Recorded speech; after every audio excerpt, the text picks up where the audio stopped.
Today we begin the first game in my nostalgic series, and it's the Raven Remastered. Even though I'm not a huge fan of point-and-click adventures, this is already the second great one I'm reviewing this year, because this isn't just a quest, it's a detective masterclass. If you're into mysteries, especially Agatha Christie-style whodunits with Hercule Poirot, and you love smartly cooked narratives, this game is for you. In my opinion, it absolutely deserves a screen adaptation, but let's take it one step at a time. This is a remastered version of The Raven: Legacy of a Master Thief 2013, developed by King Art Games and published by THQ Nordic. The story begins in 1964 when an ancient ruby is stolen from the British Museum. At the crime scene, a single black feather, the signature of a thief the world believes to be long gone, the Raven. At first the game feels like a fairly ordinary detective story. Some not too difficult puzzles, a story that unfolds gradually, but there is something hanging in the air, something subtle, a vague tension that won't let you rest. And even though everything seems to be adding up, you can't shake the feeling that there is something more, something hidden. And the most interesting part, in the middle of the game you won't just play as a constable anymore. You'll play other characters, each telling their version of the story from their own point of view. The world of this game is more than just a background. You travel through beautifully crafted and atmospheric locations. First you're aboard the luxurious Orient Express, leaving Zurich and racing through the Swiss Alps. A confined space, slowly rising tension, lavish decor, and a sudden plot twist, the perfect stage for a true detective mystery.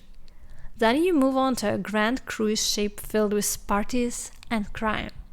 Finally, you arrive at a museum in the heart of Cairo, which hides more than just historical artifacts. It brilliantly captures the spirit of 1960s, from costumes and dialogue to music and setting. The orchestral soundtracks add another layer of immersion, pulling you deeper into the mystery. Even though this is a classic point-and-click adventure focused on story and exploration, the developers added some fresh touches that elevate the experience.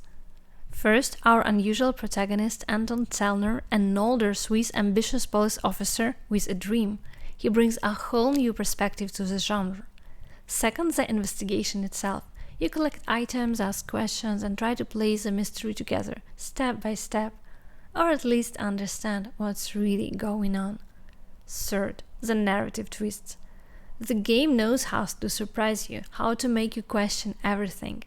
The dialogues are well written and help deepen the characters and the world.